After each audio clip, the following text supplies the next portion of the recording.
Hi Blessing! Welcome back to my YouTube channel.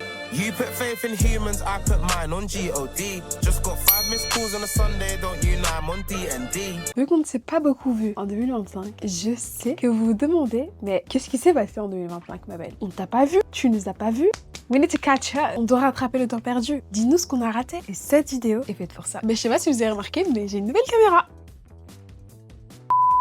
Du coup, cette vidéo, ce sera vraiment un récap de mon année 2025, qui s'est passé en 2025. Je vous ai laissé me poser plein de questions sur notre life. So, aujourd'hui, on ne ment pas. Pourquoi avoir disparu autant de temps? Raison principale, je n'avais plus d'espace sur mon Mac, donc c'était compliqué pour moi de monter mes vidéos. Et deuxième raison, les études. Le truc aussi, c'est que peut-être que j'ai disparu. Je veux te dire un truc, lui c'est peut-être un charreau, c'est peut-être un écœur de gonzesse, mais il trompe ses meufs, ok, il a des défauts, mais c'est un mec vrai quand même, au fond. Il y a toute une partie de l'iceberg que vous ne voyez pas. J'ai filmé 4 vidéos, ne sont pas sorties. J'ai filmé plusieurs fois des vidéos avec les filles. À chaque fois on se voyait et on devait filmer le Hostage Challenge. On était censé le faire 2 fois. Avec les filles on s'est vu pour le faire. Et 2 fois on n'a pas pu faire la vidéo. Et on s'est dit peut-être que c'est simplement pas fait pour nous. Voilà, il y aura d'autres challenges qu'on pourra peut-être faire ensemble. Il y aura d'autres challenges que je préfère peut-être même toute seule. Vous inquiétez pas, j'ai pas chômé non plus. J'ai fait de mon mieux pour filmer du contenu. Mais c'est vrai qu'il y a beaucoup de choses que j'ai fait en 2025 qui ne sont pas sorties. Et en vrai je me dis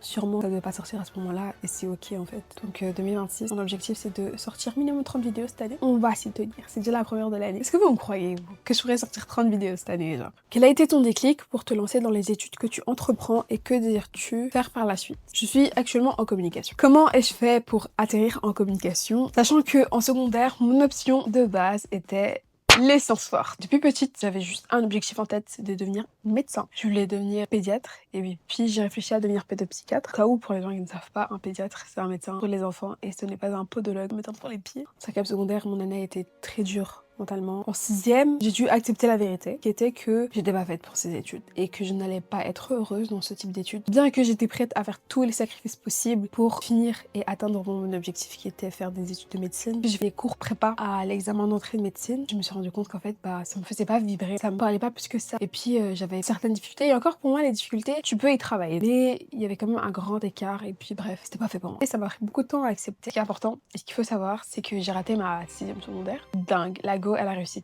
toutes ces années sans problème et tout. J'ai jamais raté une fois en 6e secondaire. L'année où tout le monde dit non mais c'est l'année la plus facile et tout. Tu passes comme ça, tu passes comme un gant. Je rate mon année. C'était un gros choc pour moi, pour ma famille aussi. Ma mère avait vraiment peur pour moi. Elle disait mais purée, est-ce qu'elle va devenir dingue genre? J'ai parlé de ça dans la vidéo Talk avec les filles. Vous pouvez aller voir cette vidéo si vous voulez comprendre et savoir comment j'ai vécu cette période. Mais donc voilà, simplement, il y avait pas mort d'homme. Quand j'ai accepté que les études de médecine n'étaient pas des études faites pour moi, j'ai dû commencer à m'informer. J'ai fait plusieurs tests et tout. Je sais qu'il y avait un site je sais pas si je pourrais le retrouver. Si je le retrouve, je le mettrai en description. Je me suis informée sur différentes branches et tout. À un moment, je voulais faire psychologie, puis j'ai voulu faire criminologie, puis j'ai vu que criminologie c'était pas comme on voyait à la télé, donc j'ai dit on va se calmer ma belle. Puis je tombais sur la communication et je me suis dit dans tous les cas la communication ça m'aurait servi, soit pour trouver un taf ou pour mes ambitions personnelles, on va dire ça comme ça. Et du coup qu'est-ce que j'aimerais faire plus tard? Je vous avoue tout ce qui est attaché de presse ça m'intéresse bien. Après est-ce que l'image que j'ai de l'attaché de presse et l'image du métier, je ne sais pas. En soi là je suis en communication donc j'ai pas encore choisi mon master. J'ai voulu faire le journalisme à un moment. Si demain je devrais travailler dans le journalisme, j'aime beaucoup tout ce qui est reportage. Je sais que je suis née pour raconter des choses, pour raconter des histoires. J'aimerais être la voix des sans voix dans tout ce que je fais, être l'écho de ceux qui ont des petites voix, ou être l'écho, s'il n'y a pas de voix c'est un peu compliqué d'être l'écho, être la voix des personnes qui ne peuvent pas parler en fait. J'aurais vraiment aimé être dans tout ce qui est reportage, dans tout ce qui est mettre en avant les gens, c'est vraiment quelque chose que j'aurais kiffé. J'aurais bien aimé faire du journalisme, mais je pense pas vouloir faire des études de journalisme. C'est simplement qu'il y a différents masters dans mon école et je pense pas que je prendrais Presse Info genre. Non, je pense pas. On va se concentrer sur les relations publiques et on verra les portes que ça m'ouvrira. Anyway, voilà. Qu'est-ce que tu as appris sur toi-même cette année? J'ai vraiment appris que je pouvais être très négative parfois et très pessimiste. Je suis quelqu'un de très optimiste de base, mais je peux vous dire que cette année j'ai pris une claque parce que je me suis rendu compte qu'en fait parfois je l'étais pas vraiment et que parfois je voyais vraiment le verre à moitié vide au lieu de le voir à moitié plein. Dans les moments comme ça, très souvent vous allez broyer du noir. Genre vous allez broyer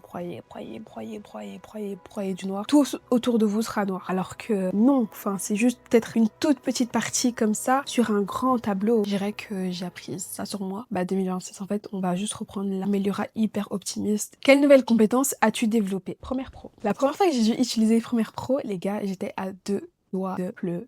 C'est bon ou pas? Quand je vous dis que je ne comprenais rien, je ne comprenais rien. Genre les gens ils font des trucs de fou. Sur Premiere Pro, juste une vidéo de 1 minute, je sais pas faire ce point. Enfin, je ne savais pas faire. Et puis voilà, on a eu des projets pour l'école, j'ai dû utiliser. Et franchement, c'est sympa. Et quel type de contenu veux-tu créer davantage en prochain? Ce serait plus de vidéos où je parle, où je peux être seule. En fait, le truc, c'est que j'aime aussi le fait d'être avec d'autres personnes parce qu'on a tous des points de vue différents. Chacun a quelque chose à apporter. Peut-être faire des trucs en mode plus ciblé par thème. Ça, ce serait un truc que je kifferais faire. Et voilà. Je pense que c'est sympa, non? Qu'est-ce que vous en dites? Quel contenu rêves-tu de créer mais tu n'as pas encore eu le courage?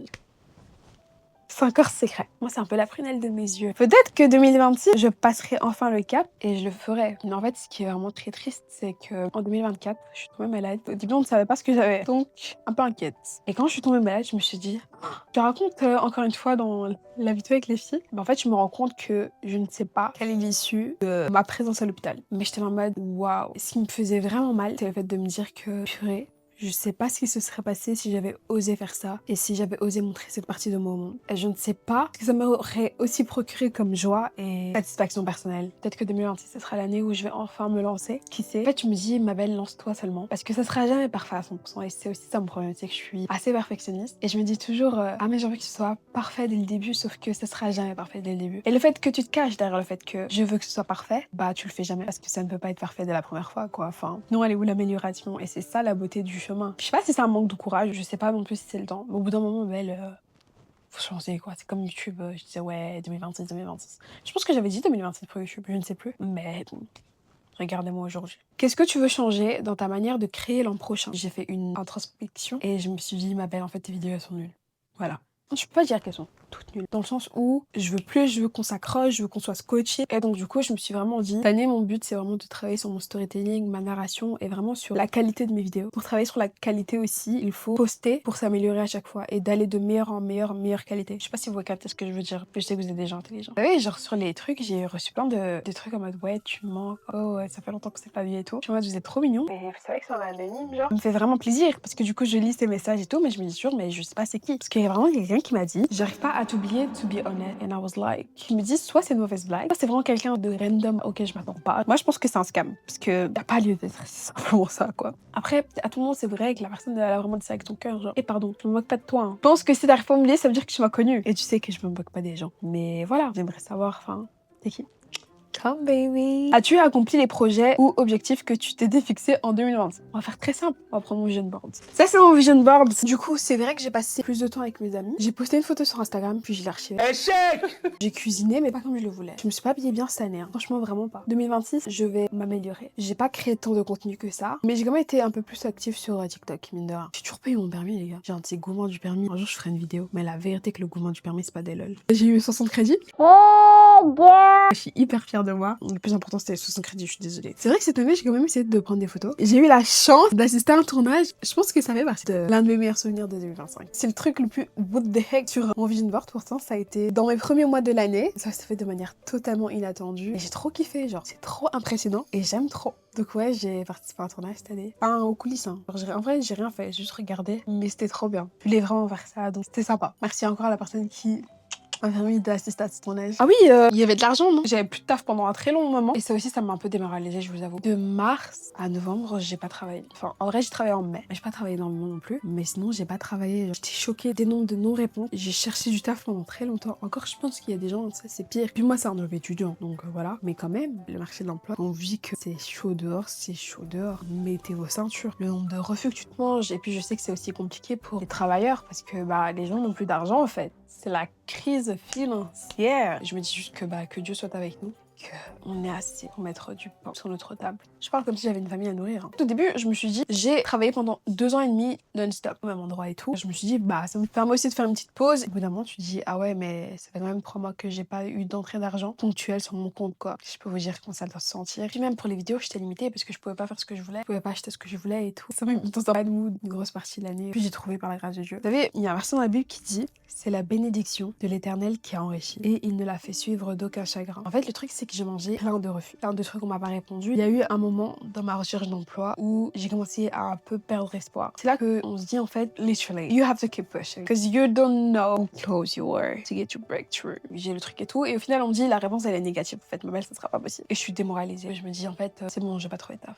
Genre c'est bon. J'avais arrêté pendant un petit moment carrément, puis j'ai repris de plus belle mais toujours négatif. Et je disais à Dieu, bah je t'avoue que j'ai mal au cœur parce que moi c'est ça que j'aime beaucoup. C'est que j'ai appris à dire adieu, même quand j'étais déçue entre guillemets ou en colère contre la situation ou même contre lui parfois. Dans le sens où un jour j'ai écouté une prédication qui disait il y a personne qui n'est pas qualifié pour prier. Il n'y a personne qui n'est pas qualifié pour parler à Dieu. Parce qu'en fait Dieu il t'a créé comme tu es et il sait que tu es comme ça. Avant même que tu lui dises, il savait ce que tu pensais. Ça veut dire que ça sert à rien de sortir tes paroles, oh mais Dieu je te remercie, oh mais Dieu merci pour cette situation et tout. Alors que dans ta tête tu te dis pourquoi je me retrouve dans cette situation encore, mais purée quoi. Dieu le sait déjà. Exprime simplement ton cœur à Dieu. Dis-lui simplement, mais c'est-à-dire je comprends pas en fait, ça me frustre d'être dans cette situation et tout. Depuis que j'ai appris à faire ça, pas comment ma vie elle est beaucoup plus belle. Et puis ça te libère d'un poids. Et puis très souvent, Dieu il te montre par A plus B que gars, s'il y a X chose qui s'est passée, c'est pour une raison et c'est pas la fin de ta vie comme tu le penses quoi. Quand j'ai eu ce refus, ça m'a vraiment frustrée de dingue et je disais à Dieu mais je comprends pas et tout. Pour moi c'était the job genre. Et j'ai eu l'occasion de voir ce qui m'attendait si j'avais eu l'offre d'emploi. Et je peux vous dire que je n'aurais jamais tenu. Et le truc c'est que je me suis dit purée, Dieu me connaît tellement bien qu'il a permis que la porte elle soit fermée, que j'ai d'autres choses qui étaient beaucoup mieux pour moi. Et voilà, donc là maintenant j'ai un autre taf.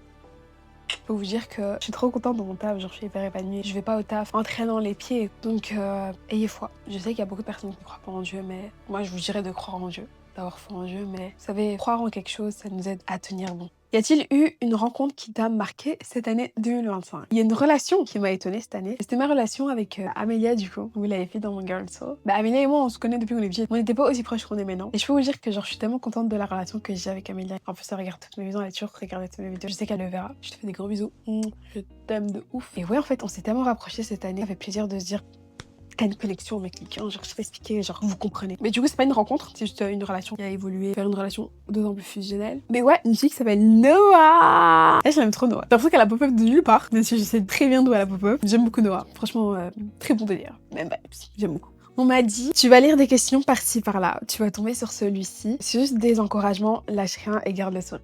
Mouah non mais vraiment j'aime trop. Je vois chacun de vos messages trop mignons et tout et genre ça me donne H24 le sourire et ça me booste. Ça me fait tellement plaisir.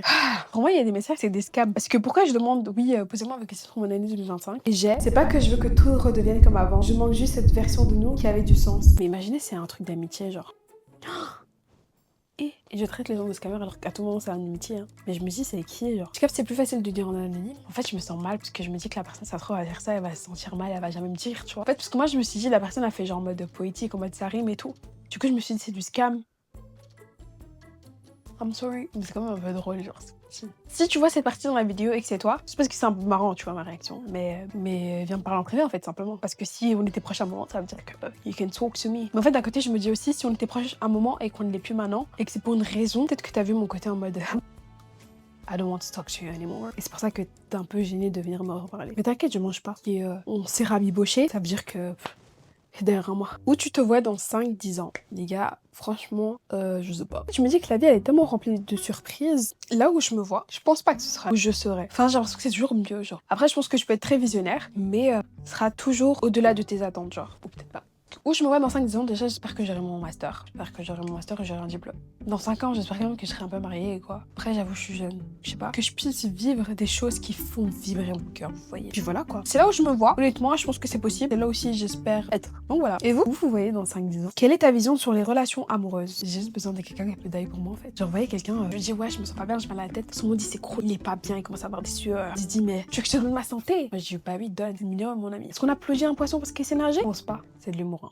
Non, parce qu'en fait, après ça va vouloir me mettre dans la sauce, c'est de l'humour. C'est de l'humour, mais j'ai quand même quelqu'un qui puisse d'aille pour moi, quoi. On m'a demandé qui sont tes meilleures amies filles. J'ai pas de meilleure amie. Voilà. La vision de meilleure amie, c'est très quelqu'un à qui tu dis tout et tout. Et en fait, j'ai l'impression que le fait de tout gérer à quelqu'un, être un peu transparente à quelqu'un, genre, tu lui dis, bah, voilà. Si tu veux m'attendre un jour, bah, tu livres tout sur un plateau d'argent. Tu utilises ça, tu utilises ça, tu utilises ça, tu utilises ça, tu utilises ça, et puis tu m'achètes. En fait, moi, ça me chauffe pas. Mais après, c'est des choses sécheuses, donc je suis pas quelqu'un à écouter sur ce sujet-là, peut-être. Les gens, ils ont des meilleurs amis et ça se passe très très bien. Il y a jamais eu de problème de trahison, des trucs de ouf, quoi. Après, dans tous les cas, je pense que même dans une relation meilleure amie, faut savoir garder des choses pour soi aussi. Il y a des choses, tu parles avec dans ta tombe, pas besoin d'exposer ça sur la place publique, mais exposer ça à quelqu'un, quoi. Une fois que tu dis à quelqu'un quelque chose, c'est plus en ton pouvoir. C'est la personne qui a cette chose entre ses mains et qui peut décider décider quoi en faire. Et dans beaucoup de cas, ça l'est. Pourtant, j'ai eu des meilleures amies quand j'étais plus jeune. J'en ai eu vraiment deux, je dirais. Elles ont tellement marqué mon enfance, genre, mouah. Et puis Nel, enfin, quand je vous dis que Nel, genre, ma dernière meilleure amie, c'était ma meilleure amie. Fin primaire, début secondaire, on était comme ça. J'ai que des très bons souvenirs d'elle. Pour moi, elle aura toujours une place hyper importante dans mon cœur. Je fais partie de ces personnes qui, quand elles aiment quelqu'un, c'est avec tout leur cœur et elles les aimeront toujours. On s'est juste éloigné avec le temps, dans le sens où on est plus meilleures amies maintenant. On a partagé de très bons moments ensemble. Cette fille, elle m'a jamais jugée. Elle a toujours été là pour moi. C'est vraiment juste un petit sucre et elle mérite tout l'or du monde. J'ai beaucoup d'amis aussi qui m'ont marqué dans ma vie et qui sont très importantes pour moi. Mais le truc aussi, c'est que, comme je vous dis, j'ai des trust issues, donc on va pas attitrer ce titre à quelqu'un. Non, Toi, tu sais pas parler français, hein? si je donne ce titre à quelqu'un, je lui donne un couteau, un revolver, me tirer dessus. Et je suis pas fan de l'idée, quoi. J'ai répondu à toutes vos questions. Ah non, j'ai pas répondu, on m'a dit, quelles sont tes passions? C'est vrai que j'aime beaucoup lire. Regardez, j'ai 2 livres là, que je lis actuellement. The Midnight Library and this one. Je l'ai commencé. Et j'ai lu 2 pages, j'avoue, dans celui-là. Mais ça, franchement, je kiffe beaucoup. Je sais plus parler français, les gars. Franchement, depuis 2026, on s'améliore niveau vocabulaire. On arrête de parler comme des gens qui sont pas partis à l'école. Ça ne va plus. Ce livre, je l'aime beaucoup. The Midnight Library. Trop cool. J'aime beaucoup écrire aussi, mais c'est vrai que j'écris beaucoup moins maintenant. Faudrait que je reprenne ça. Je suis quelqu'un un peu littéraire sur les bords, quoi. Tiens ça de mon père. C'est la fin de cette vidéo, mes blessings. Merci d'avoir regardé la vidéo jusqu'à la fin. Si vous avez kiffé la vidéo, vous avez kiffé ma vibe, je peux vous dire que 2026, on a dit l'objectif c'est de sortir 30 vidéos cette année, minimum. Donc on aura du contenu, c'est l'objectif. On va se chauffer entre nous. Je vous dis les gars, vous êtes encore là? On me dit oui. Vous me dites mais les rats, t'es encore là? Je vous dis oui les gars, je suis là. Chiopé! Abonnez-vous, likez la vidéo, partagez la vidéo. Puis bah, on se voit bientôt. Kiss and go! Prison Lord, amen. Amen. First love, kindness and patience. Amen. Keep me far away from Satan. Yellow Lord, I praise him. It's a celebration. Amen. Prison Lord, amen. Amen. First love, kindness and patience. Amen. Keep me far away from Satan. Yellow Lord, I praise him. It's a celebration.